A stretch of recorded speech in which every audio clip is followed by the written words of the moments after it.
जहाँ डाल डाल पर सोने की चिड़िया करती है बसेरा, वो भारत देश है मेरा।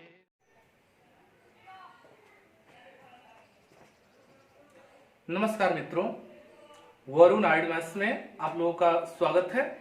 आज हम लोग नाउन चैप्टर के अंतर्गत केस को पढ़ेंगे और केस के अंतर्गत हम लोग आज शुरू करेंगे क्वेश्चन नंबर 39 से। और ये केस का अंतिम वीडियो है, इसलिए जो भी स्टूडेंट्स इस वीडियो को देख रहे हों, अधिक से अधिक समझने के लिए प्रीवियस वीडियो को जरूर देखिए ताकि आपको अधिक से अधिक समझ में आए। ठीक है, अच्छा लग रहा है तो बिल्कुल ही कमेंट बॉक्स में लिखिए कि आपको अच्छा लग रहा है, और लाइक सब्सक्राइब शेयर तो करिए ही करिए। ठीक है, आइए हम लोग क्वेश्चन को आते हैं। लिखा हुआ है कि keeping in view the public's demands the company has declared to improve the quality and lower the prices of its products. Sentence पढ़ने से हमको एक पब्लिक वर्ड दिख रहा है, पब्लिक्स डिमांड। देखिए, पब्लिक जो वर्ड होता है वो नाउन भी होता है और एडजेक्टिव भी होता है।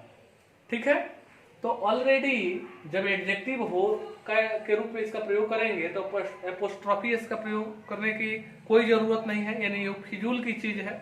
तो सबसे बड़ी बात यह है कि जब ऑलरेडी एडजेक्टिव है ही तो इसे हम नाउन के रूप में प्रयोग करके एपोस्ट्रोफियस लगाएं, क्यों लगाएंगे। ठीक है, तो हमारा क्या हो जाएगा, द पब्लिक डिमांड्स कर देंगे तो हमारा सही जवाब मिल जाएगा। ठीक है, तो हमारा आंसर हो जाएगा बी। क्या होगा, पब्लिक डिमांड्स हो जाएगा। इस तरह के और वर्ड होते हैं जैसे सिटी, विलेज, ये क्या पब्लिक, ये सब नाउन के साथ साथ एडजेक्टिव भी है। अगला क्वेश्चन देखते हैं। His maid servant behavior is undoubtedly indecent, but I don't understand how he tolerates it. कहने का मतलब है कि उसकी नौकरानी का बिहेवियर, उसका नौकरानी का बिहेवियर, तो हिज मेड सर्वेंट्स बिहेवियर होना चाहिए ना, उसकी नौकरानी का बिहेवियर। तो मेड सर्वेंट बिहेवियर दिया, यानी का अंग्रेजी यहाँ नहीं है, यानी एपोस्ट्रोफी एस यहाँ होना चाहिए, नहीं है, इसलिए यहाँ एरर है, इसलिए हमारा आंसर ए हो जाएगा। ठीक है, अगला क्वेश्चन देखिए कि these buildings decoration is not as much impressive as it out to be. क्योंकि देखिएगा यहाँ बिल्डिंग है, तो बिल्डिंग क्या है, नॉन लिविंग थिंग्स है, यानी निर्जीव चीज है। तो किसी भी निर्जीव चीज पर अपोस्ट्रोफी इसका प्रयोग नहीं किया जाता है।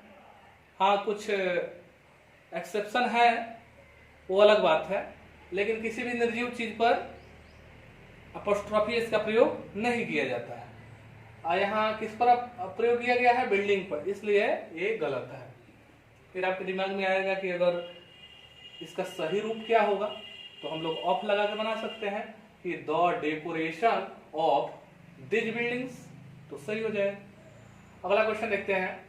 लिखा हुआ है Delhi water supply system is certainly as good as is expected in a capital town.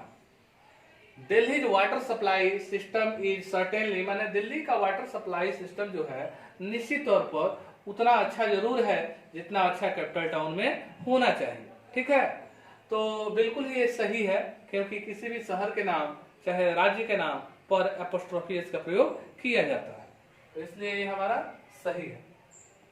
अब हम लोग देखते हैं, लिखा हुआ है कि the blinds life is really very measurable because they can't see what happens around them. माने क्या है कि जो अंधे लोग हैं उनका जिंदगी जो है बिल्कुल ही दयनीय है, क्योंकि वे लोग नहीं देख सकते हैं कि अगल बगल में क्या हो रहा है। ठीक है, अब हम लोग आते हैं प्रॉब्लम पर कि प्रॉब्लम क्या है। तो ब्लाइंड, आइए ब्लाइंड के विषय में समझते हैं। ब्लाइंड एक एडजेक्टिव है जिसका मतलब होता है अंधा। अगर इस एडजेक्टिव के पहले अगर हम द लगा देते हैं तो ये हो जाता है द ब्लाइंड, ये प्लुरल नाउन में बदल जाता है। कौन सा नाउन? Plural noun. इसका मतलब हो जाएगा अंधे लोग। ठीक है। इसी तरीके से रीच, रीच का क्या मतलब होता है? धनी। एडजेक्टिव होता है, इसके पहले द लगा देंगे तो ये नाउन में कन्वर्ट हो जाएगा। तो इसका मतलब हो जाएगा धनी लोग। क्या होगा? धनी लोग। तो जो भी नाउन, जो भी एडजेक्टिव से, जो भी नाउन्स का निर्माण एडजेक्टिव से होता है उसमें एपोस्ट्रोफी एस का प्रयोग नहीं होता है।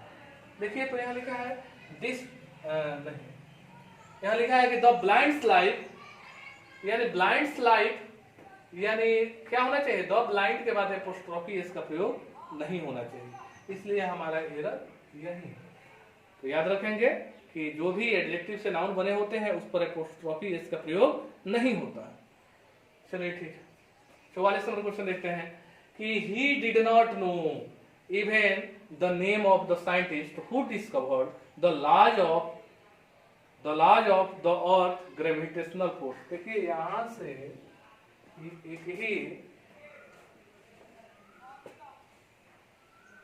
एक ही स्टेंजा का एक पार्ट है, इसको समझना पड़ेगा। आइए समझते हैं। इसको समझने के लिए हिंदी में वर्ड लिख रहे हैं कि राम के पिता की कार, राम के पिता की कार, दो का एक के आया है, एक जगह की आया है। तो देखिएगा कभी भी इसका हम लोग सेंटेंस के रूप में परिवर्तन करेंगे तो इस बात का जरूर ध्यान रखेंगे कि पहले ऑफ का प्रयोग हो, उसके बाद एपोस्ट्रोफी एस का प्रयोग हो। तो इसको लिखेंगे कि द कार ऑफ राम्स,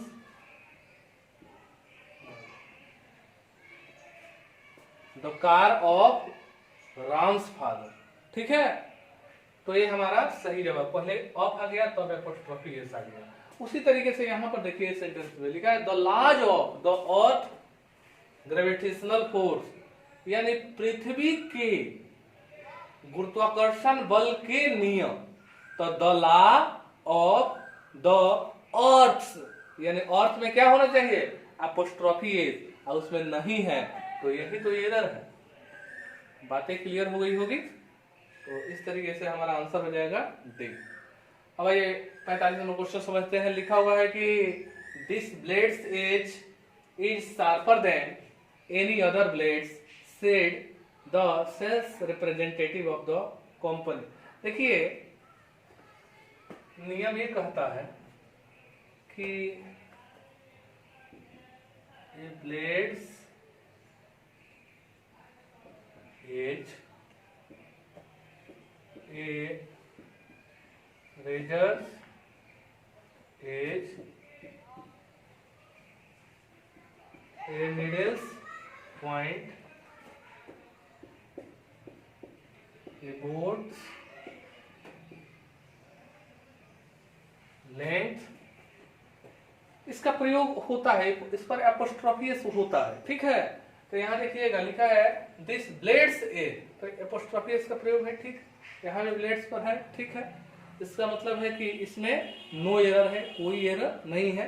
ये रूल्स आप लोग बिल्कुल लिख लें। A blade's edge, a razor's edge, a needle point, needle's point, यहाँ पॉइंट छूट गया है, a needle's point, a board's length, इस तरह के जो वर्ड होते हैं इस पर क्या होता है? एपोस्ट्रोफी एस का प्रयोग होता है। इसलिए इसका आंसर क्या हो जाएगा?